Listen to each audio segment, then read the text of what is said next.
Welcome to the live stream, everybody. I'm here with Dr. William Burkhart, William B. Burkhart, and there is something about his background that he doesn't know I'm going to ask him, but I will totally be asking him this question.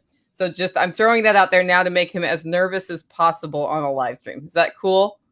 Yeah, it's very cool. Hello, everybody. It's great to be here. Like she said, I'm Dr. William B. Burkhart. I own my medical practice, which is a direct primary care practice in Knoxville, Tennessee, which I started in September of this last year after I graduated residency. What you don't know is in about 2009 or 10, I gathered a group of people in the free market public policy world, and we came together to brand a new form of medicine. And it was with the idea that we want people to get health care, not health insurance, right? Mm-hmm. And we didn't know what to call it. And so we did market research. We worked with the Free Market Medical Association, a whole bunch of other people. We had all these people in the room. We had a facilitator. And it was this unique new concept in medicine. This is going to be shocking. So the doctor provides treatment, and here's what happens next. The patient pays the doctor. Groundbreaking. It was groundbreaking. And I'm listening to us talk about this new form of medicine, that is functionally what happens. And we decided the best thing to call it was direct care. Really?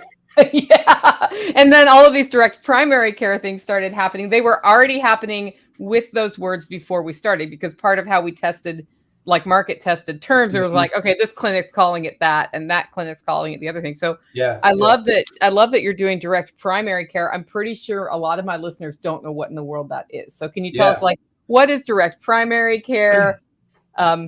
This groundbreaking / old-fashioned concept of paying for your care is crazy talk. It's I mean, we live in wild times when, what seems intuitively obvious is considered groundbreaking and revolutionary, but it isn't a new idea. It just feels new because we've been living in this sort of strange paradigm where people have married healthcare to the payment structure of healthcare. And just to illustrate that point, 12 years ago, when the Affordable Care Act was being debated in Congress, people thought they were getting free healthcare. They thought that's what they were arguing for, and they were arguing for free health insurance. And no one knew how to tell them that those aren't the same thing or even the same kind of thing. And the thing that's really sad about it is neither did the doctors. Yeah. And like, doctors didn't even take the time to explain this isn't, I mean, people would say things like, this isn't going to be good for healthcare, but no one could tell you why. So, but anyway, my roots in medicine in East Tennessee go back a fairly long time, almost a century. Not quite directly. My granddad was a family physician, but he didn't open his practice till the early 50s. His uncle was a provider and in the Farragut area, and he was like making house calls on horseback and stuff. And he was that was such a long time ago that doctors compounded their own medicines routinely. And so he had he had an office in his house. He lived on the top floor and practiced medicine underneath and gave people their medicines that he compounded himself, and then delivered babies at their houses. Basically this old-fashioned family doc that you see, depicted in movies from 100 years ago. And so direct primary care, well, that's the heritage that primary care comes out of. When you become a primary care physician, you're being trained from that heritage standpoint of, I'm the local, mom and pop shop doc, and I see everybody and I take care of everybody from birth to death. That's the tradition that primary care came out of.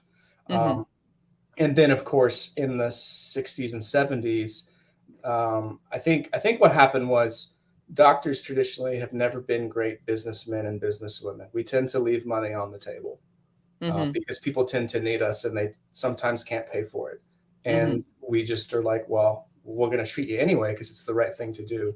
And but again, that's not good business, right? No. And I think the insurance people saw an opening there, and so they came to the table with this idea of, basically becoming the middleman and saying, well, let us take care of the money. And then you just take care of the patients. The patient pays us, we pay you. You don't have to think about the money again.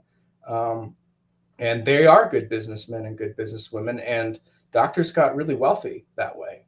You know, my granddad, you know, he was wealthy enough that he was able to put all 3 of his sons through medical school. Medical school didn't cost what it did now in the 80s, but he was wealthy enough that they had 2 cars and a nice house and, you know, basically lived debt free, but he didn't have a vacation home, out in wine country. You know, he didn't have a ton of boats and he didn't drive fancy cars. He had a Buick his whole life, you know? So I'm saying, like, that generation of doctors, they weren't fabulously wealthy like the doctors started becoming once insurance became like the way that doctors did business is I don't accept money from patients anymore. The patients pay the insurance premium monthly, and then I get paid, you know, after the fact, reimbursed basically. Right. So anyway, that relationship, in my opinion, between doctors and their payers is a very toxic relationship right now. It's making practicing medicine very difficult to do, or practicing medicine very difficult to do, almost impossible. And so there's a group of physicians who just sort of arrived to this conclusion that, yeah, it's possible to go take the responsibility to be a businessman or a businesswoman again. I have to think about how to market myself, and I have to think about how to collect bills and how I'm going to collect payment and that sort of thing. But I get the freedom to practice medicine the way I want to practice it, and I get to really take care of patients. And so that's the spirit of direct primary care, is to basically get out of the corporate hustle and bustle of medicine and start just practicing medicine the way that my grandfather's generation of physicians practiced, you know, 60, 70 years ago, where it's just me and an office and the patient, and there's really nothing else in between. But as far as the services I offer, it's whatever I am comfortable and safe doing, that my license will allow me to do.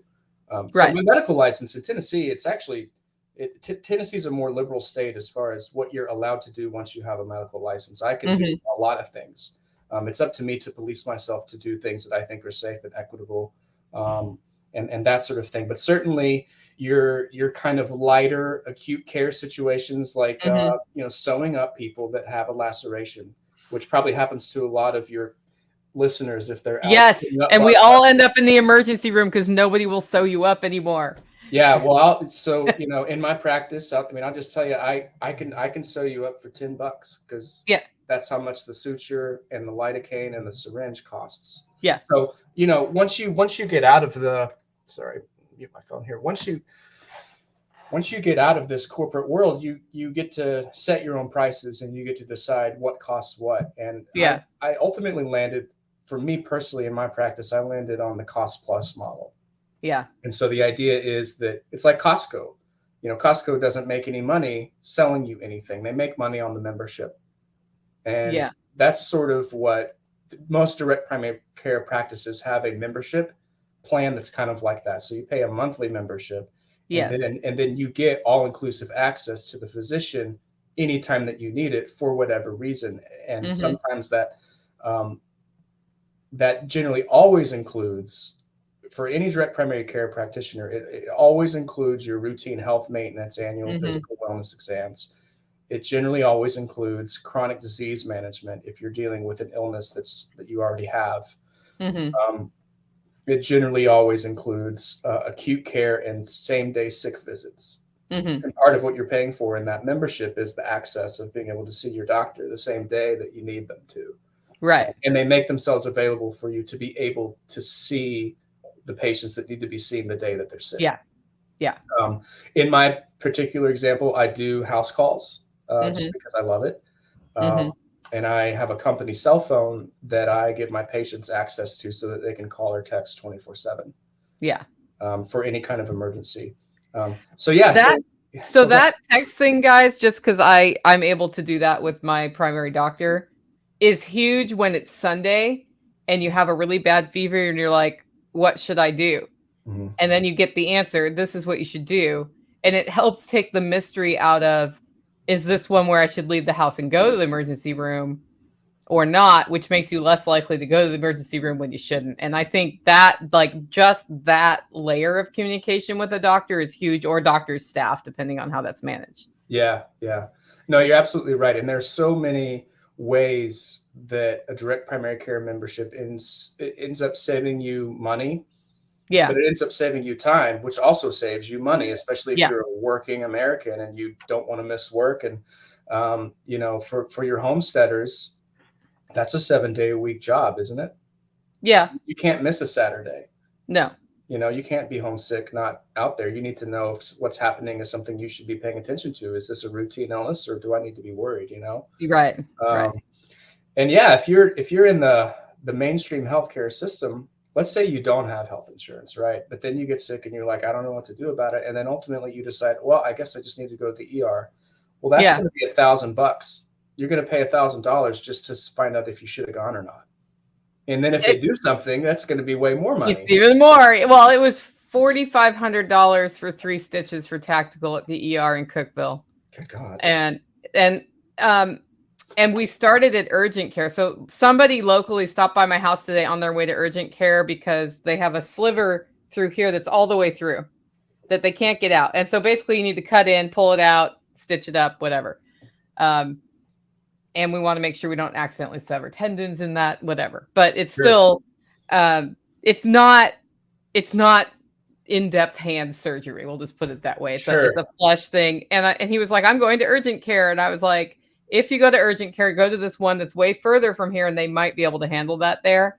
If you go to the one closest to us, they're sending you to the ER. And he finally decided, well, I guess I'll just go to that ER because it's closer than the other ER. I'm like, I'm sorry. It's kind of, there's nowhere to just go get stitched unless we have somebody like you in our area. Well, I will say, there sometimes, you need stitches, but you also need an X-ray. To make sure there's nothing in there. That you don't want to sew in a foreign body. And so, so again, part of what you're paying for when you pay for a direct primary care membership is sort of that hands-on evaluation of, and in my case, I would see that person and I would say, I don't even know if I can stitch this. Yeah. But at least you would know this isn't actually safe for me to do. We need more than what I can provide right now. So let's go ahead and go to the ER. And then at least you have the peace of mind of knowing you didn't waste your time. Right.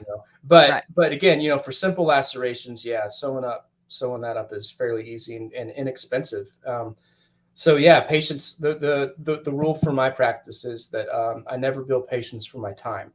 Mm-hmm. So once you have the membership, you have my time, and we take whatever time you need. And it doesn't matter if that's a whole lot of time at some particular phase in your life because you're going through some stuff. As tends to happen to patients. And so I would just, if I needed to sew you up, I would just bill you for the cost of the supplies, and I wouldn't upcharge them. And I get the wholesale cost. So again, the lidocaine, that's like $7. The sutures too, the kid is a couple bucks more, maybe a bandage here and there. Honestly, I looked at it and I was just like, you know what, just $10 flat fee. Yeah. Like, it's easier. Yeah, right. Yeah. Let's stop counting the things. And I do that with meds too. So in Tennessee, as a provider, you can dispense meds in your office as long as they aren't a controlled substance. Mm-hmm. You can dispense prescription medicines as long as you dispense them to your own patients. Right. And all you have to do is label the bottle correctly. And it also has to have your address on it. Yeah. Meaning my address. Like, it has to have a paper trail that it came from my practice. Mm-hmm. So, but a lot of the generic medicines are like 1 or 2 cents a pill. Yeah, they're super cheap. Yeah, so I just dispense those. I don't even, like, when I first made my patient contract and was designing the business, I was saying, well, I'll provide the medicines at cost. But now it's like, they're so inexpensive and it's such more time to figure out how many pennies you owe me. I just don't even mess with it anymore. So a lot of my medicines tend to be free. Mm-hmm. Oh, that's nice. Yeah, a lot of the prescription medicines are free when you join my practice, if they're generic and I can get it for a reasonable price. Right. And the thing is, like, we all feel that sting. So I'm a no insurance person, have been my whole life. So I technically have a health share, What that means is that I'm in the negotiating seat of every interaction I have with the medical system for price. And I've learned two things. One, the bill you get is not the price in most places. Like your place, I'm sure the bill you get is the price. Yeah. But the bill you get at the emergency room, if you're like there and they're doing this, how are we going to do a payment plan thing? And you're like, well, tell me the price. And if I pay cash today, tell me what that price is. And the first thing that happens is they don't know how much it costs yet because they're tracking every little thing. So then you force them into a price that day. Oh, no, I need to know now. I want to pay right now. And that causes chagrin. And then they come up with a price that's big. And then they usually cut it 25 to 50% for cash payment. And at that point, from my perspective, it's better for me to throw that on a card and pay off the card real fast if I don't have the cash. Yeah. Than to go through what I'm going to really be billed if they go through, and it's like, okay, at this point, you can't send me random other provider bills for the next 6 months, which is what happens when you go to the hospital. Yeah, right. And that is literally how the financial system, like that financial element from the insurance side coming in, has messed up healthcare. Yeah. That's partially because the government developed Medicaid, set up the coding system, and everybody adopted that for everything. And so it's, like a cut on your index finger is a different code than a cut on your ankle. Yeah. So one of the reasons why direct primary care saves so much money by cutting out the middleman is because that middleman has become so bloated, but it's because they're acting as financial arbiters. So it's really just the finances of it all that has made the system so unruly. But once you cut that out, it's as far as like who actually polices me as an independent provider, making sure that I'm doing the job. It's the Tennessee Board of Medical Examiners, and there's 3 of them, and they oversee 20,000 physicians. So it's not like there's cops on the road policing us. It's all complaint driven. So I have to do something really bad, and then someone has to complain about it before any kind of governing body starts looking at what I'm doing. And that's the reason why you hear these outrageous news stories about people, doctors being arrested for doing something just completely, insane, something you would never think of doing. It's because honestly, the policing is actually fairly poor.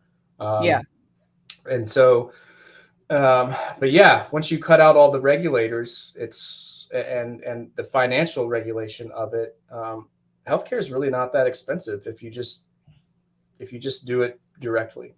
And also it's almost always a good choice to cancel your health insurance and just pay cash for everything. Because even if you pay health insurance, right, you're losing several $100s a month, and then you have a premium, which or not a premium, a deductible, right? Yeah. So for most families, you're talking about a middle-aged husband and wife and a few kids. Yeah. You're like $20,000 in the hole for a single year before the health insurance even starts paying for anything at all. Yeah. And so, but you're guaranteed even if nothing happens to you that whole year, you're still losing your premium every time. And that's a few $100. So it's a much better choice to just save that money, put it in a Roth IRA, which you can take out tax-free early, as long as you're using it for a qualified medical expense. And the other thing people don't think about, this is maybe a little bit different. I know you said that you would rather pay with a credit card and then pay the credit card debt down slowly. Yeah. But the thing about having an outstanding bill at a hospital is that that's not going to grow with interest because they're not a financial institution. They can't charge you interest.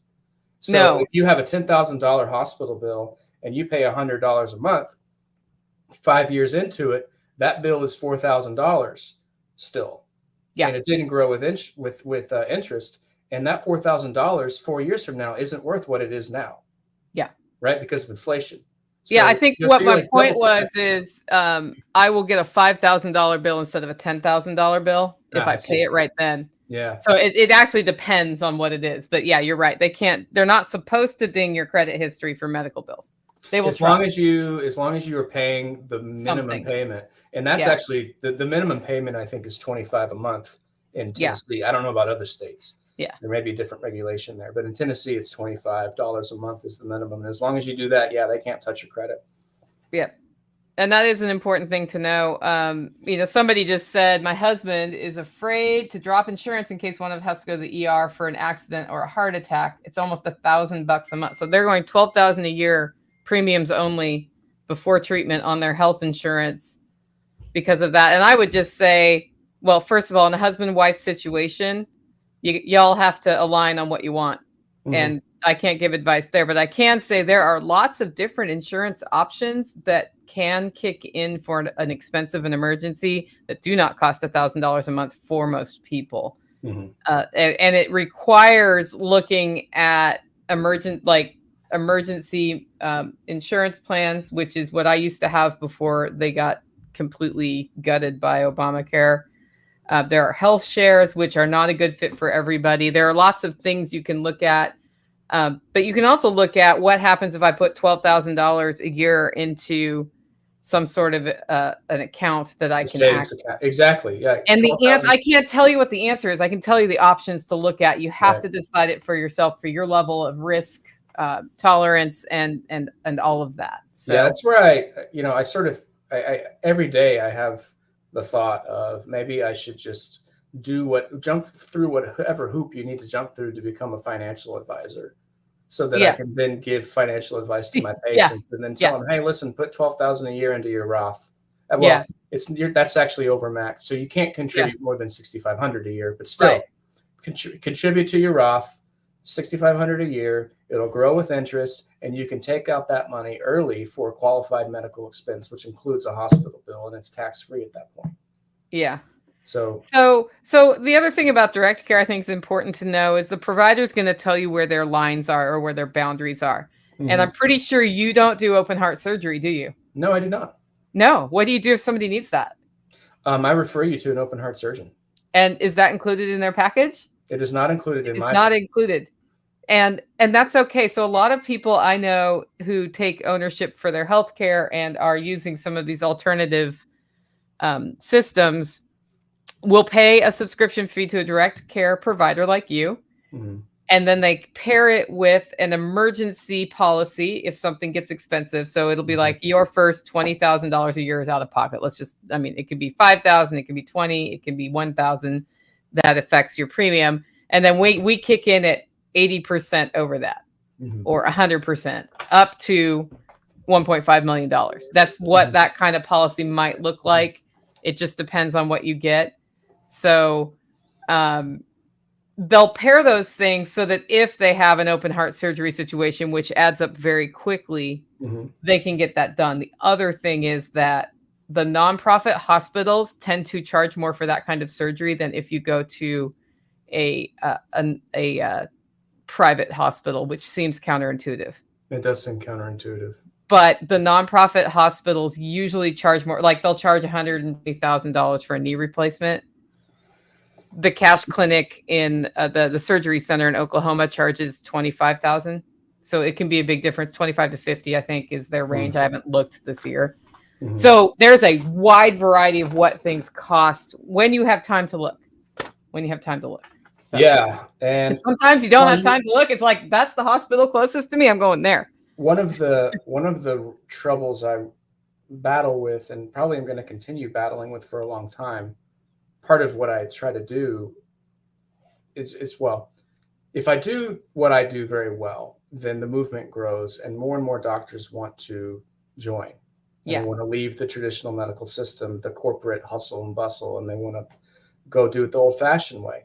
But you have to take the responsibility to manage your own finances. And part of that is determining the fair market value for the services that you provide. Yeah. And most doctors don't even know where to begin trying to determine how much that's worth. Yeah. Because we gave up our ability to become business savvy 50 years ago. So no doctor knows how much what they do.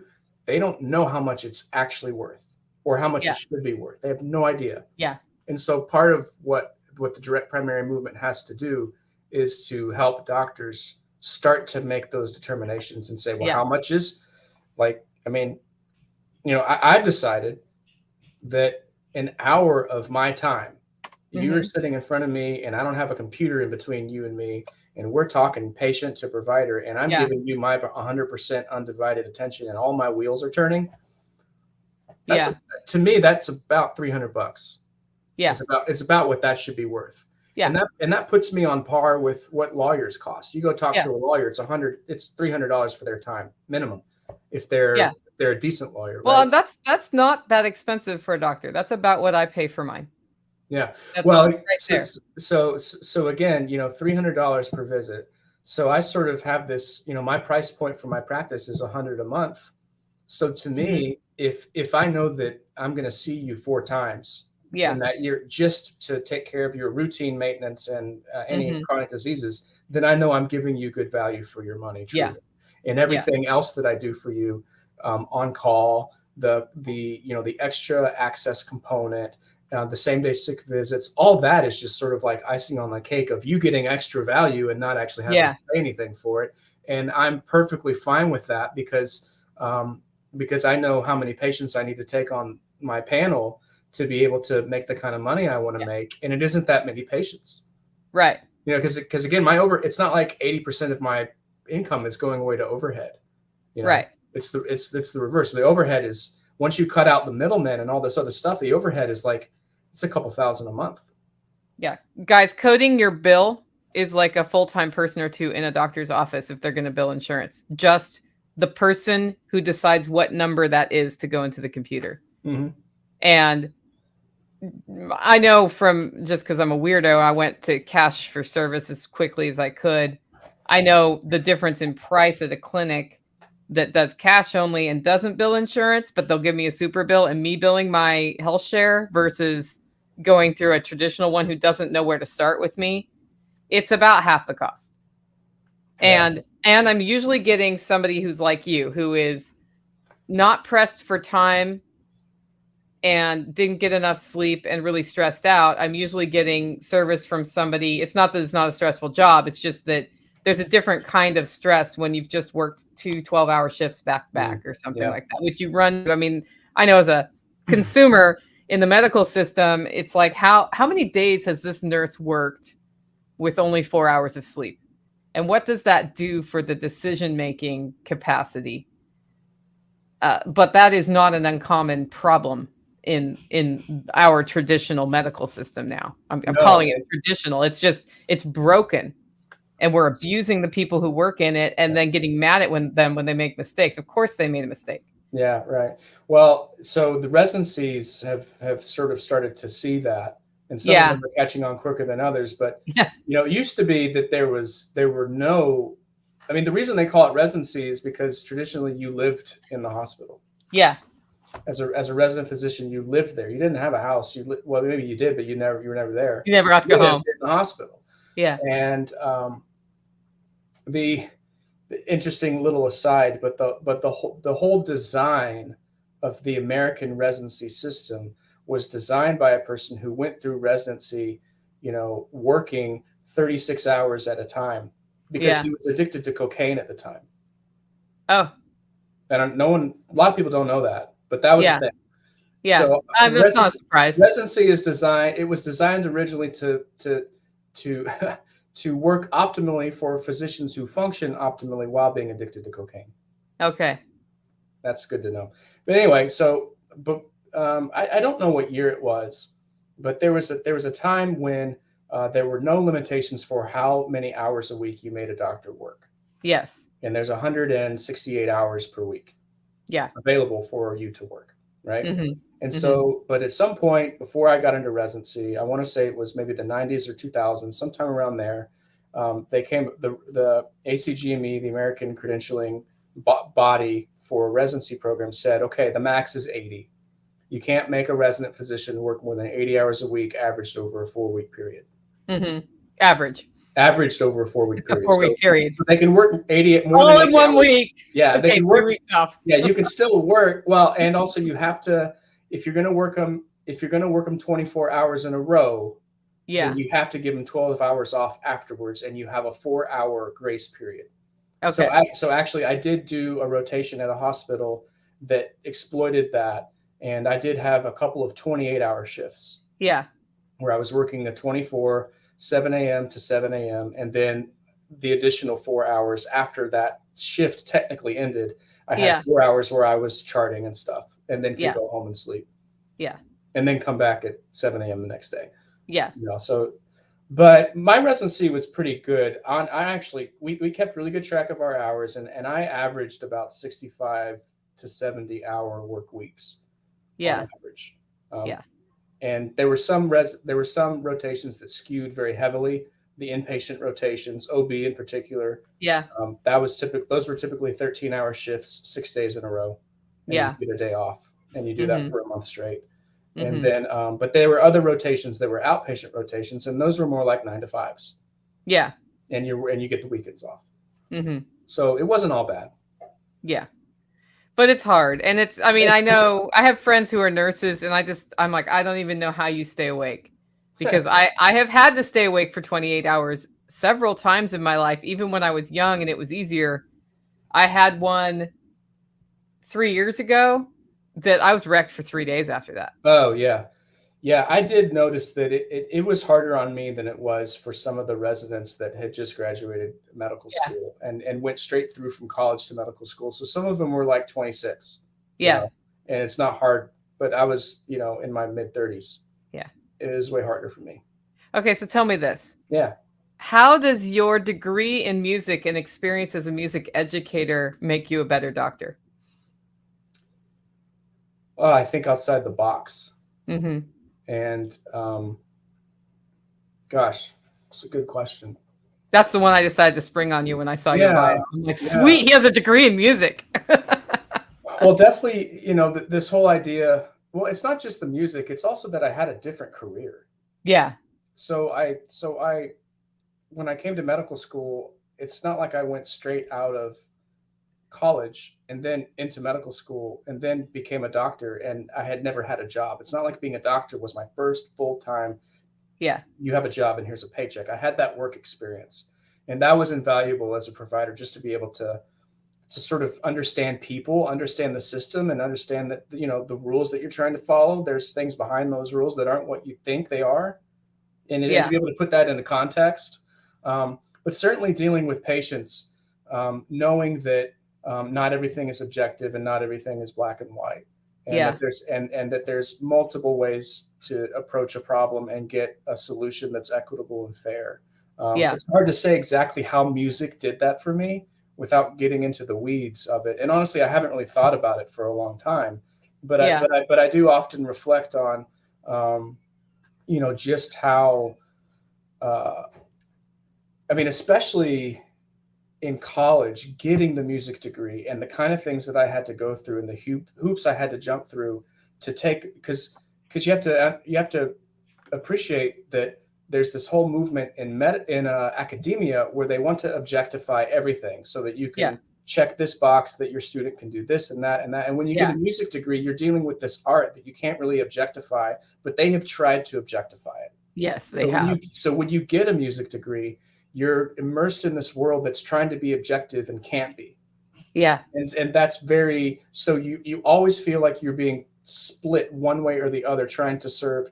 It's like serving multiple gods of multiple religions all at the same time. And they want you to do completely opposite things. And the process of doing that is very maturing in a way, because you can't even survive that situation until you take the time to decide what your values are and what you really care about and what you really want out of this or what you want out of that. And if you haven't had that experience, I'll just say I can't imagine going through medical school and residency and then becoming a physician and not having had that experience. It sort of affects the way that I think about every problem. The way that I approach every problem. And again, this idea that there are multiple solutions and what is the best solution? And what is the best solution for this patient at this time? Right. It's even more detailed than just. I really think that push and pull in the music world between the emotional, unquantifiable side of music and the scientific, we are basically reading a graph. Yeah. In time and pitch, right? I think that very closely mirrors what you are doing as a doctor, where you're bringing scientific analysis in to try to fix me. Yeah. But I am a human being, and who knows? Like, there's Well, guesswork, and that frustrates patients. But that is what it is. Like, sometimes there's a very easy answer for something, and a lot of times it's not an easy answer. Yeah. It's not Well, here's an example. I mean, now that we're really talking about it, I appreciate your insights, because you've sort of given me some insights into it too. Again, I haven't thought about this in over a decade, but you know, you read music on a page and it says forte, which means loud. Yeah. Okay, so here's a question: how loud is loud? No, I don't know. It depends on the director. Yeah. Well, and it's really just a matter of comparison. It's loud compared to this other thing. Yeah. How loud is this other thing? Yeah. And you know, you get these instructions in music that are written in Latin or some other language, but if you translate it into English, it just says things like "play with force." Yeah. Yeah. Or it says things like "play emotionally." Like, yes. Well, what does that mean? Which emotion? There's lots of them, right? And so, but one of the things I found as I sort of went through music training and watched people perform is that lots of times audiences were very gripped by the musical performance when the performer made a mistake. Yes. Or did something that some other person would say that was a mistake, or it wasn't quite right. Yeah. You know, but lots of times there's if the performance is somewhat imperfect, that somehow has more meaning, and it's more gripping for the audience, and you lines of communication between the performer and the observer are opened in that way. Yeah. And so that isn't to say you should try to make mistakes, but you become comfortable with the possibility that you might make a mistake, and that's okay. Yeah. Right. And so you learn all these things about you know, how music is sort of, like you said, this intangible, powerful thing. And so, yeah, in medicine, it's the same thing, because I interview people and I'll say, so what are you feeling right now? Well, I feel like this hurts. And I'm like, okay, well, how does it hurt? I'm like, well, it just hurts. I said, okay, is it like is it a burning pain, or is it a sharp pain, or is it dull? And they're like, well, it's like kind of sharp until it's dull. And then and then I have to think, well, what do they mean? What do they think I mean when I say dull?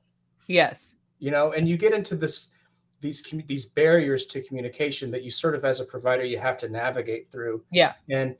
But again, the ultimate goal would be to say, okay, this condition that the person is suffering with, is this actually a known entity? Like, I have a name for this disease and it presents this way usually, or is this something new? Or is it something that is a known entity? It's just something I don't know about. Right. And that's crossing your mind all the time, every single patient you ever talk to.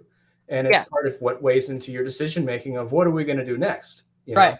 And so yeah, but being comfortable with the unknown, and also being comfortable with the idea that just because this is what's written on the page, and that's subjective. It doesn't mean that X equals Y and that Y equals Z. And so therefore X equals Z. And here's the answer to your question, you know?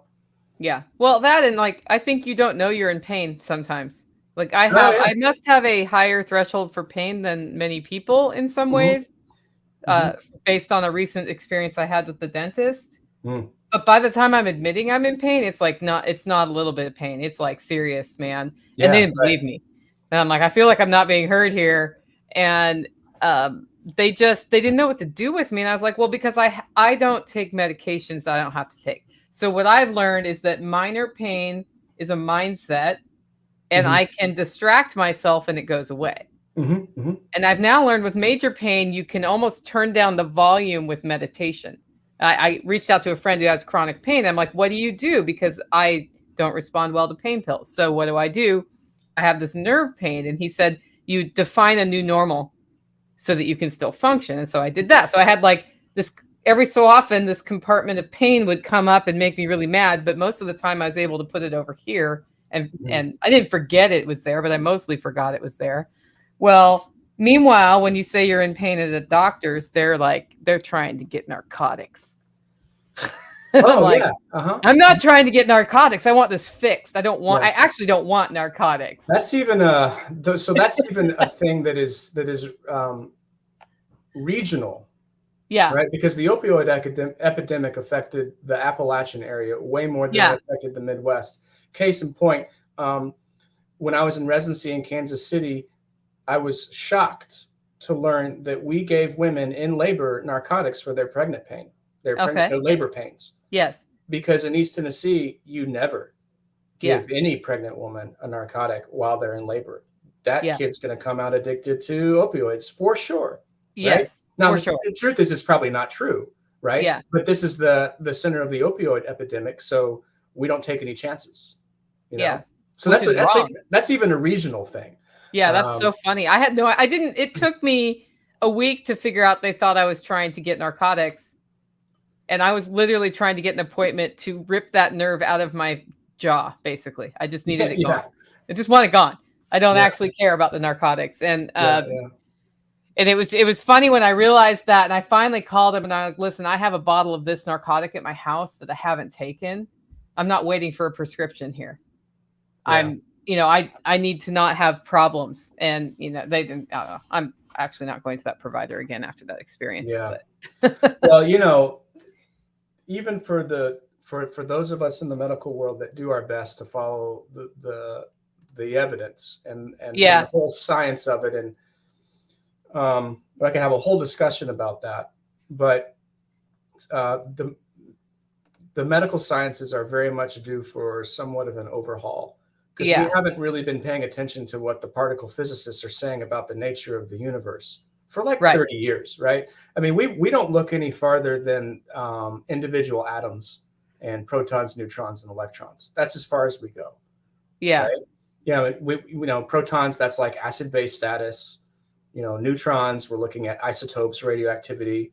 And then electrons, you're looking at things like oxidative stress. That's as deep into the physical world as we go, right? Yeah. But the particle physicists are like, no, there's quarks, Yeah. And and by the way, all of mass is somewhat of an illusion. It's all just pure energy. Mm-hmm. I mean, I don't know how much you pay attention to that, but you might look into it. But most of the world's leading particle physicists sort of like have a quorum. Or have come to an agreement that the world we live in is more or less it's somewhat holographic in a sense. You might have heard people say that, but they all agree that that's true, And to me, I'm sitting there thinking as someone who tries to think scientifically, but also knows the limits of the science, and I'm thinking, well, maybe that's the explanation for why people have so much control, truly, over their experiences. And how they perceive those experiences, and why you can have one person who is experiencing objectively terrible pain, but still functions okay, and another person who's experiencing objectively mild pain and is like they're debilitated by it. Yeah, like they have a different mentality. And maybe that's the reason why, again, the whole idea that mass is an illusion and we're all just pure energy. Mass is various forms of energy. Maybe that's the reason why the placebo effect is so effective and has the potential to be so effective. It's because it not to say it's all in your head, but it kind of is all in your head. It's in your control is maybe a better way to say that. It's in your control to change, and that becomes frustrating with like a cancer diagnosis where if you are a person who believes you can heal yourself and you get a cancer diagnosis and then you die of cancer. Right. Like what happened there. And at the same time, we all know people who, like I met somebody last week whose son was put into hospice when he was, I think, 8 or 10 or 12. And she gave him marijuana to eat. Yeah, probably to. And he's now in his mid-20s, cancer-free. Eats like he takes it. He does not smoke it, but he takes the whole plant, and I think he takes a tincture or something or a distillate. I'm not sure exactly how that works. Right. And I don't know why that worked for that person, and I don't care. What matters is for some reason that worked for that person. Right. And it kind of lends credence to we don't 100% know what's going on there. Yeah. So well, and the other the really difficult question you have to start asking when you're really trying to be objective about it is did that work for that person, or was it just random chance? Did it just appear to have worked, but really he would have gotten better anyway without the marijuana because the starting diagnosis was wrong? Right. Or they just had the wrong idea of what was happening. Maybe the diagnosis was correct, but there were other things at play that you couldn't explain. And I don't know, without only just, it's the first time I'm ever hearing about this story from you, so I don't know the details, right? I don't know the details either. I just know I talked to the mother, and she's like, my son is alive to this day. Yeah, and then she went on a crusade trying to legalize marijuana as a result of it. Like, well, that's where it gets. That's where you get really that's where medicine it gets difficult. Because you want to stay objective, and you want to try to prove something is effective or ineffective, or you want to prove that something is harmful or not harmful. But the only way to do that is to control for the placebo effect. Right. Which means that you have to design a study where you have a placebo arm and a treatment arm, and you have to blind everybody in the study so that they don't know which one of the two arms they're in. And then you have to blind all the people performing the study so that they don't know whether they're giving you the placebo or the treatment. And then you have to have a large enough population of people that you're doing it to so that your statistical analysis has any kind of weight or meaning. Right.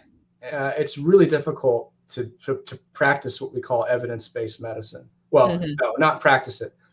To perform evidence-based medicine and design a study and then be able to say, okay, with some degree of certainty, I'm fairly sure that this medicine does this for this reason.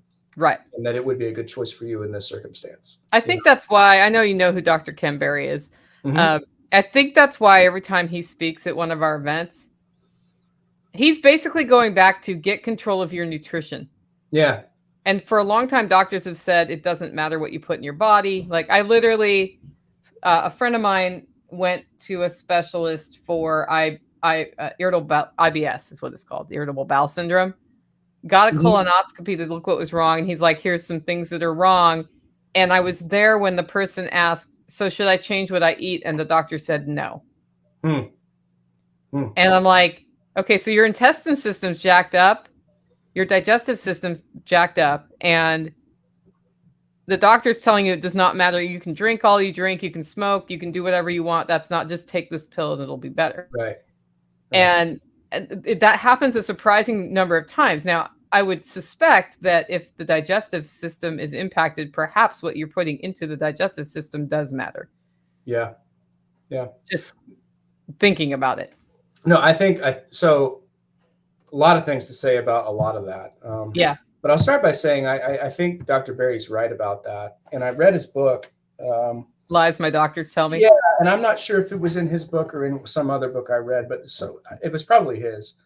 But it was basically talking about how, you know, the calories in, calories out thing might be a myth because the way that you determine the caloric energy level of a food is you set it on fire and watch how many, you know, how much heat it gives off, right? And then you quantify that in a laboratory, and that's the calories, right? But when you eat food, your body doesn't set it on fire, and so it might be that you know you're ingesting what's quote unquote a 0-calorie food, but your body is able to derive energy from it because your body's process for using that food is very different than setting it on fire and seeing how much heat it emits. Yeah. And further to that point, you know, not all of your metabolic energy is spent keeping you at room temperature or keeping you at 98.6 degrees in room temperature environments, right? Yeah. You've got all sorts of other energy processes happening, helping you contract your muscles and helping you think and, you know, turning over cells that are damaged and replacing them with newer ones. Same thing with proteins, degrading your proteins and then replacing them. Yeah. You know, so there's a lot of things happening at the cellular and biochemical level. Yeah. That are really hard to study because it's not like you can study them as it's happening in real time in a human body. You can study it in a lab, you know.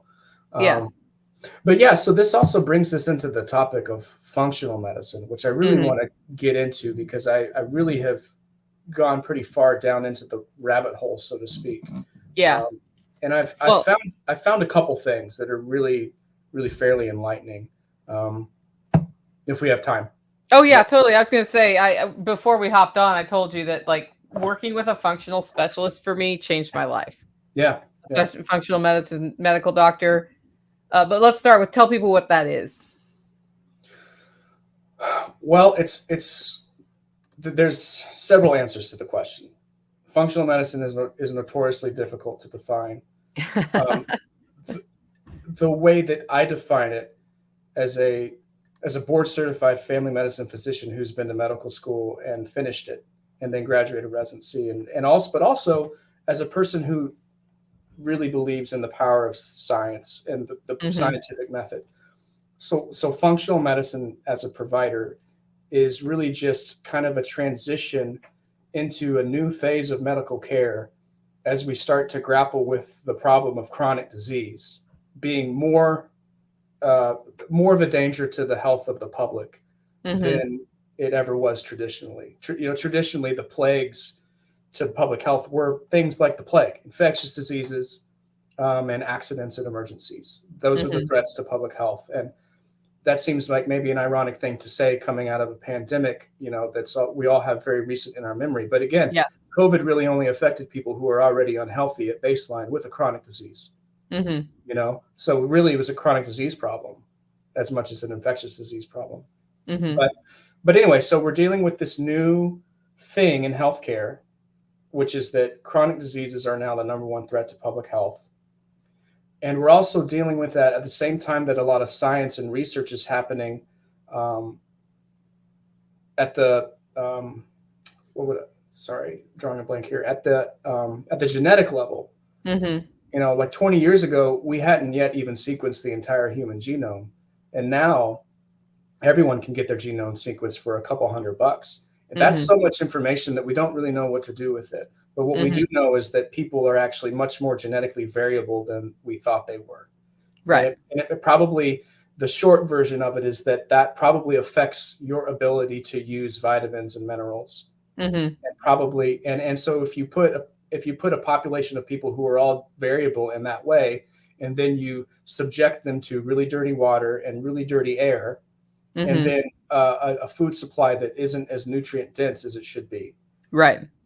It's reasonable to think that is the reason why you have chronic diseases, and that would be the place that you should intervene.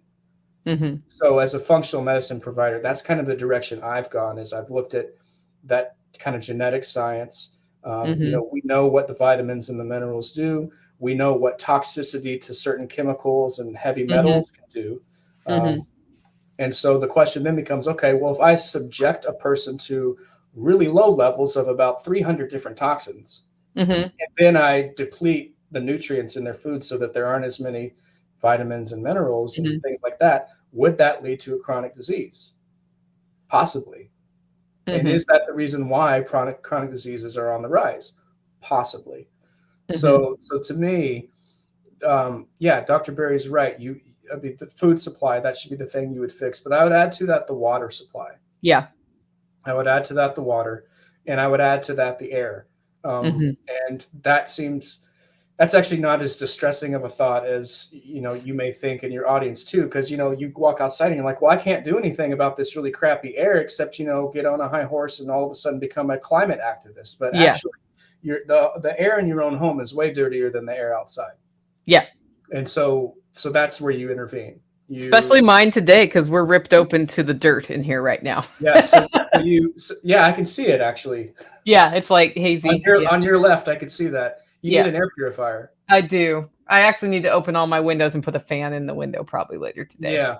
So that's where you intervene. But between the three of them, the water might actually be the most important. A lot of the water in East Tennessee has some various heavy metal toxicity. Yeah. Talked to some people who work in those industries, and they've told me that cadmium is the one that, not so much mercury or lead, but cadmium.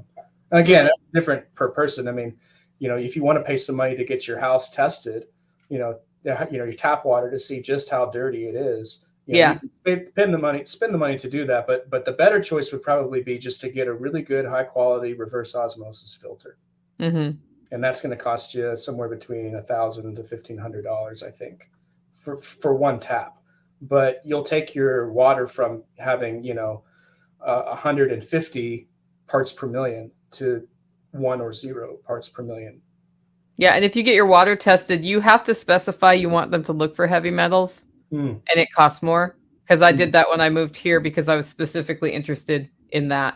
I was less worried about all the things they test for and more worried about that because of the long-term implication of putting those in your body. And they don't leave your body once they come in your body. So, yeah, not naturally. It's really difficult to do. You can do some detox regimens. Yeah. That's another thing I talk to people about. So this is where once we get into, your level of intervention, like I have the functional medicine approach, and then I have the interventions. The fact of the matter is, if I do the interventions well, most of it involves you spending money somewhere else other than my office. Yeah. And I know that there's nothing wrong with that. It's bad business for me, but it's right for you, and it's the right thing to do. And this is where I have decided that this is the hill I'm going to die on. This is one of the hills. Not getting the COVID vaccine was the big hill. Yeah, that was a big hill for a lot of people. We talk about that. That's like a whole different show. That's a different show, sure. Well, so the thing I know, my interaction with functional medicine is it's like when I was a kid and we had a family doctor, they knew me well enough to know I was in there and sick because I was not handling my stress well. So they were looking at the whole picture, like what are you doing every day? Are you sleeping at night? What's your nutrition like? What bad habits do you have? What good habits are you getting exercise? All of those things. And then they tried to address the underlying issue as best as possible as a coach. Like it's not just take this vitamin D pill, which is one of my solutions. It's why aren't you making vitamin D? Can we figure that out and change that and make it so you metabolize sun again? So that's where when I went from, my very limited, very negative interactions with the medical system to a functional medicine specialist, I was like, this is what I've been looking for, is somebody who can kind of help coach me through this stuff. And sure, if I have an acute upper respiratory problem and need more help than just make tea and go to bed, we can have that conversation. Right.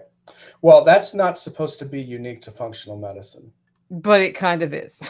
Yeah, which is, so sort of. So this is where, again, I told you there's a hill to die on. So here's the hill, right? In medical school, we are all taught to be holistic. Yeah. We are all taught that if there is an underlying cause for a disease, you search for it and then you address it, right? Yeah. And you're always taught to take a history and look at these other factors, to think holistically and to take the whole patient picture into account. But the truth of the matter is that takes a lot of time. It takes a lot of effort and energy, and you don't get paid for it if all you're going to do to get paid is put a diagnosis code on a piece of paper. And that's a situation we've gotten into where the hustle and bustle of corporate medicine, as I've called it, has sort of ruined medicine, because you can't really be holistic anymore. And so here's where I run the risk of getting into trouble, but I'm going to do it anyway. So in the state of Tennessee, if you are a medical doctor and you have an MD degree, or you are a doctor of osteopathic medicine, you have a DO degree, then you are allowed to practice medicine and get a Tennessee state license to practice medicine. And practicing medicine means that and you can look at this in the Tennessee Annotated Code. It defines the practice of medicine. The practice of medicine is the diagnosis and treatment of disease, any kind of disease, right? And so we're the only people that are technically, by the letter of the law, allowed to do that, right? Yeah. But if you look at chiropractors, and I mean, it just comes to mind, but there are other providers who do it. But if you look at what they're allowed to do, they aren't allowed to practice medicine, but they're allowed to give health advice. They're allowed to support, the health and wellness of the community. That's what it says. They're allowed to deal with illnesses that are specifically addressed at the level of the spine. That's very clear. And then in the state of Tennessee, this is unique to Tennessee, but it's true in some other states too, they're allowed to draw labs. Yeah. So what I think has happened over time is that, and my dad was, he reminded me that my granddad said all the time, Of course, I never heard him say it. He died when I was 19. But my Yeah. my granddad used to say, everybody wants to practice medicine. Nobody wants to go to medical school. He said that You don't need to look at that. Just keep talking. Yeah, he said that very commonly. And I think it's still true today. And if you are really good at marketing and you're good at advertising and you know how to, draw on the pitfalls of the modern medical system and say, the medical, doctors just want to push a pill. They just want to get you in and out real fast. And they just want to, take their money and go instead of addressing their underlying problem. I mean, all of that is true. But it's not necessarily the doctors doing it because they want to. It's just they don't have a choice a lot of times. Yeah. But anyway, if you're a marketer, if you're a really clever marketer, you can put together this alternative healthcare thing. You can give it a label, functional medicine, and then you can draw $1,000 worth of blood work on a patient every 3 months. And that somehow legitimizes the business and makes it look like you're doing a lot and being holistic. Yeah. Right. But the truth is, it's actually sort of malpractice. Like I would never draw $1,000 worth of blood work on you because I'm not going to draw blood work unless I know what I'm going to do with it once I find something. Right. Right. But so anyway, and I'm not picking on the chiropractors. A lot of them are very good. Yeah. But it's just something that I've found is that alternative healthcare providers who aren't MDs or DOs, lots of times they will argue that modern medicine isn't holistic, argue that they're not interested in your health and well-being, and then they'll build a business around the idea of being the alternative and being the solution. But all they're really doing is drawing a lot of expensive blood work on you and then recommending a supplement of some kind, which, the supplement that they recommend, there might not be any evidence for it. There's probably a lot of companies offering supplements, and the ones they're offering you was just which one came to their office first and had the prettiest saleswoman, or salesman. And but I mean, not to say doctors don't fall prey to that. We did fall prey to that. Well, not me personally, but the medical community, the drug reps, they're always 9 out of 10 attractive at least, and they always bring a meal. So they, because the medical practice. The medical world, doctors, traditionally it's men, and the way to a man's heart is his stomach, right? So you take a pretty girl, you teach her some things about science, you give her a nice meal to take to the doctor, and then all of a sudden, pharmaceutical company knows that's all we need to do to get this doctor to push our drug, right? So I'm not saying that that doctors aren't, don't fall prey to these marketing tricks, right? But again, so functional medicine. There's really two worlds of it. And I don't know how to tell you as a potential patient how to find out which one of those worlds you're in. But I'll tell you, if they're drawing a lot of expensive blood work on you, they're probably not being holistic. They probably draw that same blood work on everybody. They are by definition treating everybody the same. And whether or not that blood work leads to any decision-making medically, that remains to be seen. But I do see a lot of, to me, what it looks like is very clever marketing techniques to allow alternative healthcare providers to be able to practice medicine without a license and get away with it, because no one knows where the line is between practicing medicine and not practicing medicine. But a lot of people, because the medical world the standard of care has fallen so drastically in the last 20 years. Lots of times people just love that anybody will listen to them at all for longer than a few minutes. Yeah. So yeah, that's my take on functional medicine. There's a right way to do it and there's a wrong way to do it. And if you're really going to get to the underlying cause of disease, there's a very high chance it's the air that you're breathing, the water you're drinking, and the food that you're eating. And you need to address those things before getting $1,000 worth of blood work drawn on you and before taking a supplement, in my opinion. And if you go to an alternative provider and all they want to do is give you a supplement and then draw labs, I wouldn't spend the money, because if you've got $1,000 to spend, buy a reverse osmosis water filter and put it on your tap. That's what I would do with that $1,000. Actually, that's literally the thing I'm doing with the next $1,000 I make. It's funny. I don't have one because I had my water tested. I don't have one either, but I want all of the minerals in that water in my body. Right. Yeah. But yeah, if you have disposable income to go to an alternative provider, that's where I would start. But to sort of go a different direction, that's one of the reasons why I think what you're doing with the homesteading movement is so important, because you're talking about your food in this case, and that's a third at least of the battle, if not more, is like, how do you sustainably and equitably grow your own food so that it's safe, and it's not being grown from a nutrient depleted soil source, so it's nutrient dense like it's supposed to, like what our ancestors ate. Super important from a functional health perspective, but even just a health perspective. I mean, again, going back to my whole thing with functional medicine, I wouldn't have labeled that entity anything other than just medicine.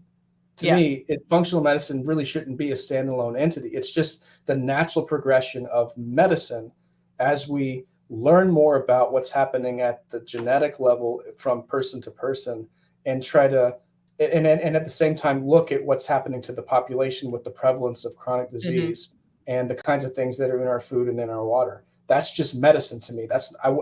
I would have never labeled that something different. And so functional medicine, unfortunately, as a standalone entity, I fear a lot of it is a marketing ploy. I think that with any provider, you are responsible, you, the patient, are responsible for figuring out if it's a good fit.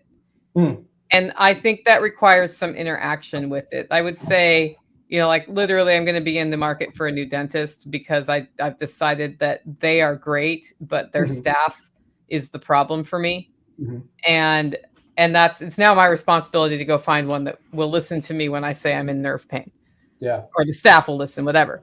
And that means you have to kind of be paying attention to what's going on, because it's a two-way thing. It could be the best doctor in the world, and for some reason, you know how there's some people you just don't get along with very well? It might just be that's not a good fit. Go to somebody else. And if I'm going to get open heart surgery, I do want the best open heart surgeon in the country if I can get that person. But it's also, there's got to be a good fit personality wise, or else it's problematic, I think. So and that's true of anything. And it's funny that you bring up water, because I had a water softener installed here when I put my solar water heater in, and I got sick. And I realized what was happening is I get a lot of minerals, like micronutrients. I don't even know what I'm getting from my water, but I'm getting things from my water because I do have, I have high iron in that and some other things that I leave in the water on purpose. And I think what happens when we interact with land and are linked to it, we start developing a symbiosis with that. The nutrients that are coming up into the plants we grow, all of that, it establishes a balance. This is just what I think. It's an opinion. When I softened the water, all of the minerals came out of the water. That was the water I was also drinking. And I took my cold water off. All the cold water in my house is off, and all the hot water is on the water softener now. And that's what was hurting me. It was just a dramatic change. I was out of balance for whatever reason. I don't know why. I just know that I was like, well, let's stop taking all of the minerals out of my water and I'll see if I feel better. And I did. No, that's actually a really good point. And there's a fair degree of science there, but not biological science. I mean, maybe it's more evolutionary science. Yeah. Like if you're, of course, I don't know how long you've lived in the area or your ancestors lived here, but yeah, if you've lived here for several hundred years or more, and the soil hasn't really changed and the water comes from the soil, then yeah, if you're going to have certain numbers of minerals higher than others, the people who are going to tolerate that the best are going to be more likely to be healthy, and they're going to be more likely to procreate, and their kids are going to be more likely to survive. And if that plays out over a few generations, you end up with a situation where, yeah, everybody has sort of a symbiosis with that environment, and they're functioning optimally in it. 100 years might not be long enough. It might be more like a few thousand. But I'm sure I'm not that genetically here. Right. Yeah. Well, I mean, none of us are, right? But the soil, it may not be that different from one place to the next in terms of like toxicity levels. Yeah. But no, you make a really good point, and that's probably true. And that probably is the reason why, the soft water was a problem for you when you were drinking it. You weren't getting, I mean, maybe it was copper, maybe it was manganese. Who knows? Who knows? Yeah, you'll never know. But it was probably one of those rare earth elements that you don't need a whole lot of. You just need a little bit. Yeah. Yeah. It's kind of funny. Okay, well, tell people how to interact with you if they want to like find out about your clinic because you're in the Knoxville area. Yeah. Guys, finding the right doctor means you might drive a few hours. You might end up doing, I don't know if you do telemed, but sometimes telemed is involved. Telemed. So, because I see somebody looking for a change and they're like, I'm not hopeful. Well, you have to make it happen. It's not about hope. Yeah. And the first way to make it happen is become hopeful and make the decision to find that person. And 2, that may mean you need to go somewhere for it. I left the state for mine. So you can do that if you have to. Yeah. So, and you probably don't have to do what I did. Yeah. So, that probably anyway, how do people find you? So the website is beacondpc.com. And on that website, there's a contact form. So there's a way for you to email me directly through that contact form. If you'd rather not do that and you'd rather just call the office, that number is 865-540-6857. And that phone is sitting right there. And if I'm sitting here and it rings, I answer it. So that's another thing that makes direct primary care different is as providers, we answer the phone if we can. So just part of that access thing. Yeah. Awesome. Well, thanks for being on the show. Yeah. Thanks so much, everybody. It's great to be here.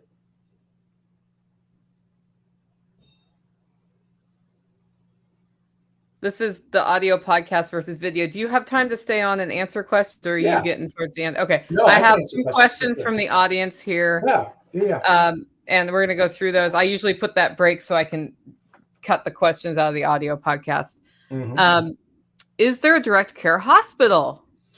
Not that I'm aware of, but if I'm being completely honest with you, that's kind of the end game of all this. It would probably... So in Knoxville, it's a relatively anemic direct primary care scene. There's only 4 or 5 of us in the whole area. But I hope for that to grow. And as it grows, I hope for us to sort of band together. But you'd probably need about 100 doctors in the area. And we'd have to build a robust system that involved not only primary care, the primary care world. So you're looking at family medicine, pediatrics, obstetrics and gynecology, all of those fields. You'd have to build a very robust network of a couple hundred of them at least. And honestly, you'd probably need to have a bunch of specialists too. Yeah. And you wouldn't be able to support that unless you had the primary care physicians first. But once you get to that point, then we would have probably the capital to be able to build our own hospital or buy an old one and renovate it and make it a cash pay hospital where there aren't, things not full of administrators and all that. What I've seen develop in different regions they're not hospitals, but they're surgery centers, and they focus on non-emergency surgeries. Yeah. And they're cash. It's the same. It's what happens in this world is you end up in a cash situation where you pay for your service. Yeah, but I mean, honestly, what should happen is that and then this would have to take place at the legislative level, but your EMS, that should definitely be funded by taxpayer dollars, and it should be free. You shouldn't get a bill from an ambulance driver or an ambulance company when they come pick you up in the middle of an emergency on the side of the road when you're in a car accident. Just like you don't get a bill from the fire department if you're unlucky enough to have a house fire, right? They just come, and the taxpayer money pays for that. And the amount of taxes you pay for it depends on the value of your house, right? Because it's the local tax dollars. So that's very fair in my opinion.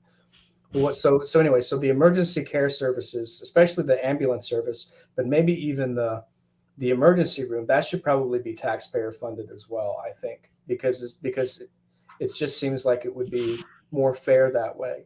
But then there would be this transition where it transitions out of the ER into more like, well, now you're going to be hospitalized. So now we're under the care of the doctor network, and that's not taxpayer funded. That's private funded by the doctors themselves. And again, they're doing it equitably and they're doing it directly without the health insurance being part of the picture completely. And I haven't envisioned the steps for how we get to that point yet. But the first step is definitely just my business needs to grow, and I need to continue putting in the energy to making it grow. And I need to try to convince other providers to do what I'm doing, because it's just a better life. It's a better way to practice medicine. Yeah. And I probably come at the finance side a little different perspective than you do, as a more of an agorist, where I think voluntary interactions are important. I see where you're coming from on there should be a way to get people access to service. Mm-hmm. What I know is that there are hundreds, maybe thousands of people like you trying to figure this out. Mm-hmm. They know that the financial system we have in place does not work. They know that direct access is important, and that's good news, because there are hundreds, probably thousands of people like you all over the country trying to make new ways for people to get access beyond basic care to specialist care to emergency care. And the more of that we have happen, the more the solution becomes clear, because I don't think anybody knows. I don't think there is the solution. I think there are solutions that the government is currently in the way of, with things like certificate of need, where they stipulate how many hospital beds you're allowed to have in a specific geographic location, for example, which Tennessee does that. They specify what, how many MRI, whatever that's called, pieces of equipment. There's a word for that. How many of those can happen? So like one place I used to go, they're like, yeah, we'd like to add an MRI, but they won't allow us because there are already 2 in this town. And 2 is our number. And the people who decide if you add to that is a panel of people who already own the MRI machines. It's like people who are directly benefiting from there not being competition, because heaven help us if we have, too many NICUs or something. And they aren't full all the time, or aren't mostly full. So there's a whole layer like that needs to get rolled back. But there are people thinking of ways around it all the time. And that is what's great about humans, I think. Yeah, I agree. How does it work when your patients need some type of diagnostics, x-rays, CT, MRI, etc.? Yeah, right. So it depends on if they have insurance or not. Yeah. If they, well, of course, it makes no difference to me if they have insurance or don't have insurance, from my perspective, right? Makes a difference to them sometimes. Because you're paying me cash monthly, and it's all inclusive, right? But the cool thing about the system I'm in right now is that I've sort of opted out of it, but I still have the power to perform things in it when I need to. And so the X-ray suites, the imaging centers, all they need is a physician order. And so I can order those things for patients, and how the patient pays for that is between the people who provide the service and them. So if they have insurance, they can decide to use it or not use it. The cash price is almost always cheaper than the insurance price. And I've found that out with labs too. I do all my labs through Quest Diagnostics, who's been great to work with. But I can get almost any individual lab for about $4. Yeah. My annual wellness panel of looking at your liver and your kidneys and your cholesterol and all that stuff, it's like 20. Mm-hmm. Thyroid panels, 11. I can do some hormone stuff for 20 to 30. But these tests are, if you have insurance, they're hundreds of dollars per blood draw, and the insurance is paying 90 to 95% of it. So you're stuck with a bill that's still only 5% of what it would have been. But even then, it's still more expensive than just the cash price. I was going to say, sometimes it's better to admit you don't have insurance. I know a situation in my family, had to get a CT scan. I think it was a couple $100, maybe $5. Yeah. Ran it through insurance. It was $1,500, and we had to pay $1,000 of that. So we had to pay double to run it through insurance over just paying them cash. And if we had walked in and said, we'll pay cash, it still would have been a couple $100 or $500 or whatever it was. Yeah. So your x-rays, I can get x-rays, the cash price, it's usually 60 to 70. Yeah. Your annual mammograms, those are like $225. Yeah. Cash price. Any CT scan is going to be closer to the $400 to $500 range. Your MRIs are going to be closer to $600 to $800. That's generally the way that plays out. And so, yeah, you just pay cash, and if you can't afford it at the time, then you just get on a payment plan. I mean, they can't not order. They won't, with the physician order. I'm pretty sure they have to do it, even if you say, I can't pay you for it now. Okay. And I'm fairly certain about that. I haven't tested into that, but yeah. I bet if you just say, hey, well, actually, I probably have to go on a payment plan and commit to it that day would be. Yeah. But I wonder if you just showed up and said, well, can you bill me later? You know, will they do it then? And then you get a bill in the mail. Because I mean, that happens with medical bills anyway. Yeah. You know, you get a bill in the mail, and then you just call them and you say, hey, you know, I can't pay all of this. Can I pay half now and maybe half later? Yeah. But again, you know, part of becoming a direct primary care physician is starting to think about the money and starting to think about how much what I'm doing is going to cost the patient. So I'm not somebody that's just going to order an X-ray flippantly. Yeah. You know, it's going to be a decision I take very carefully, and because I'm not in.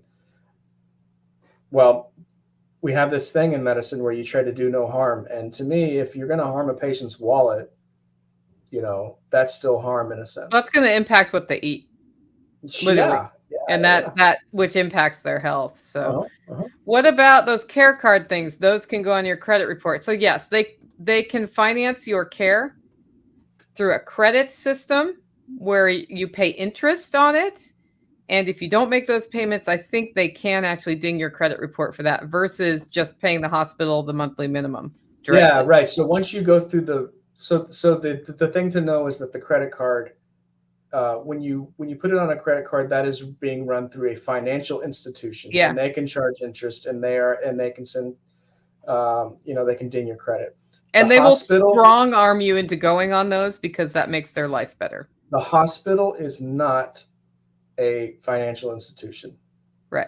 They cannot charge you interest directly, and they can't, they can't ding your credit. They can send collections after you, like any business can. If you don't pay a bill, they can send collections after you. But again, if you're paying the monthly minimum, that generally keeps the collections agency away.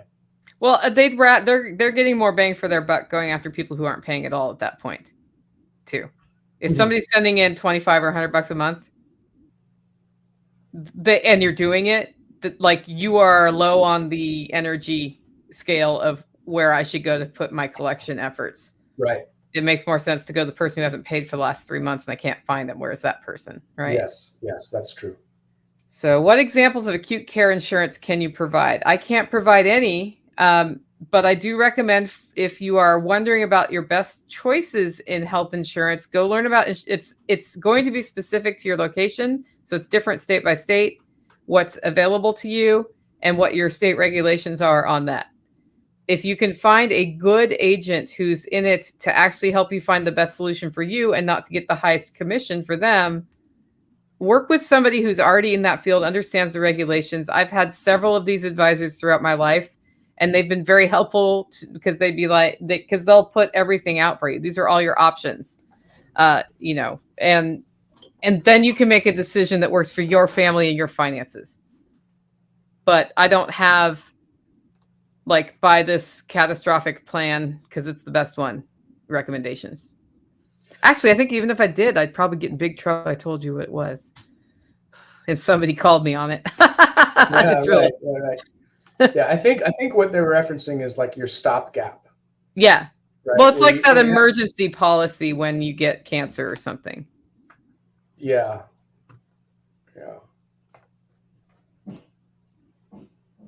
How do we find a direct price? Well, there's one right here. Yeah, I would go if the distance is prohibitive. I would go to a website called DPC Frontier. Okay. And that is a mapper. It has all the direct primary care practices in the country. You can search by region. Let me make sure I'm right about that. Hold on. Yeah, and the thing is, as somebody who went through that exercise a few years ago, you may find there aren't terribly many near you. Yeah. If you don't live in a major metropolitan area, the chances are slim. Yeah, you're driving to one. Yeah. Thanks, K-Bonk, for the super sticker. DPC Frontier. Yeah, that's the one. And you go to Mapper and then you type in your zip code and it just sort of shows you what's in your area. And I will say, though, I go to that probably every week just to see if any new practices have started up. Some of what's listed here are businesses that are defunct. Yeah, that'll happen. So you just have to, find a place, and then if it's an active place, the website will be live, and you can just go to the site. And there's always contact forms and those sorts of things on the website for any DPC practice. That makes sense. What do you think about hyperbaric oxygen therapy? That's something I don't quite. No one's asked me that before, so I haven't really. Surprise! I haven't really looked into it. Yeah, I know that, athletes and movie stars who have so much money, they don't care if they blow 50,000 and nothing comes of it. I know they have hyperbaric oxygen chambers that they sleep in and stuff. If you have the money and you don't mind losing it all for something that might not be helpful, then buy one. But also bear in mind that there's a decent chance if it is working, it's purely placebo because you believe it's going to work. You can, as a provider, I've learned over time, and I've studied the placebo effect a fair amount. I have several books on it. I've learned that I can prescribe a medicine that's very effective. And then if I'm dismissive of your complaints, or I don't spend enough time with you, I'm not a good communicator, or I tell you that, the medicine works some of the time, but not all the times. Basically, I can sabotage the medicine. Yeah. By basically almost doing the reverse of the placebo effect. But I could give you water and I could tell you it's going to make you better. And I could be, super attentive to all of your complaints and worries. And then I can tell you with confidence, yes, this will work. And the chances of it working at that point are much higher, even though there's no therapeutic value to it. It's just, I've convinced you it's going to work. And now you believe it's going to work. And therefore it does. That's the power of the placebo effect. So again, I'm not aware off the top of my head of studies that compare oxygen or hyperbaric oxygen therapy versus just regular air. But I will say that no one wants to design a study like that unless they're going to design it in such a way that it's addressing a specific problem. So you're probably not going to find any research on it if you're just talking about general aging better, right? Because you got to follow a person for their entire life, and then you have to quantify their aging, and you have to do that with multiple people over many, many years. So so there's probably not any great evidence for hyperbaric oxygen chamber therapy in that way, but that doesn't mean you shouldn't try it or you shouldn't do it. In situations like this, you sort of fall back on the basic sciences, and that's just a place where we didn't study that. So I'm not 100% aware of what it could do for you. Yeah. So I hate to not be able to answer that question. But that's okay. I mean, sometimes you just can't. I don't know the answer to that. You can't know everything about everything. That's life. Do you lobby, for lack of a better word, your congressman and representative for direct care? Not yet, but I'm going to. Yeah. I just recently became a delegate for the Knoxville area to the state legislature, and I'm going to Nashville in I think it's mid-April. Where we talk about the legislative agenda, and definitely high on my list of things to do is to make it easy for providers to transition into a direct model out of the corporate system. And one of the things to do, there's a lot, there's so many fronts, but one of the things that I would try to do is get rid of non-compete clauses, or at least make them unenforceable. So most doctors, when they take a job, they sign something saying that if they leave that job, they're not allowed to find another job in that county or the surrounding county for a year. Yeah. And it makes it really hard to quit your job if you're not going to work for a year. Yeah, that is hard. So that would be one example. But yes, to answer your question, being active at the level of the legislature. I mean, I'll tell you, the thing I really fear is the movement growing so strongly, so quickly, that the health insurance companies lobby and intervene. That's going to happen. It's definitely going to happen. I'm thinking about how do I head that off. Have you talked to the Free Market Medical Association? No. I would reach out to them and see what they're doing, because their approach is get the government out of the way. I'm writing this down. Free Market Medical Association. Mostly cash doctors, looking for a way to get care to people. And, they'll probably go up against certificate of need and other things, but that's just, I know that in Tennessee, there are a high number of clinic owners, doctors who are interested in getting direct access to patients and getting regulations out of the way. I know somebody, they developed a phone app. I can't remember what it was called, where you can comparison shop for like lab work, for example. So they're trying to, price transparency, put that into the hands of the people getting the service. But those guys are also the ones who don't take insurance because they don't want to deal with the billing of the insurance. Right. Yeah. Like, yeah, we have Satellite Med in Cookeville. I'll definitely look into that. Yeah. Free Market Medical Association. I have that written down. Yeah. Again, they would be the people who are actually doing the work to determine the fair market value of the services they offer. Right. I said most doctors don't know that. Yeah, you got to figure it out. Most doctors. So,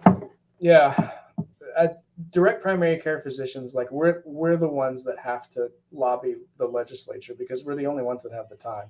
Yeah. The doctors in the corporate bustle, they're working too hard.